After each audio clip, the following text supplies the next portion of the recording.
ప్రధానమంత్రి నరేంద్ర మోడీ తీసుకున్న పెద్ద నోట్ల రద్దు అంశం దేశవ్యాప్తంగా అందరినీ ఓ కుదుపు కుదిపేసిన సంగతి తెలిసిందే.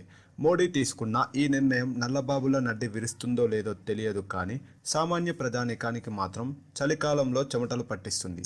నోట్ల కష్టాల నుంచి రుచి చూపిస్తుంది. సామాన్యులే విలవిలలాడుతుంటే ఇక శరీరాన్ని నమ్ముకొని శరీరాన్నే పణంగా పెట్టి ఏ రోజుకారోజు జీవనం కొనసాగించే సెక్స్ వర్కర్ల బాధలు ఎలా ఉంటాయో ప్రత్యేకంగా చెప్పనక్కర్లేదు. పశ్చిమ బెంగాల్ రాష్ట్రంలో సోనాగాచి జిల్లాలో అనే ప్రాంతంలో వ్యభిచారానికి మారుపేరు. దేశంలోనే ఇది పెద్ద రెడ్ లైట్ ఏరియాగా ప్రసిద్ధి. ఇప్పుడు దేశంలో అనేక మంది ప్రాంతం నుంచి వీటిలో వస్తుంటారు.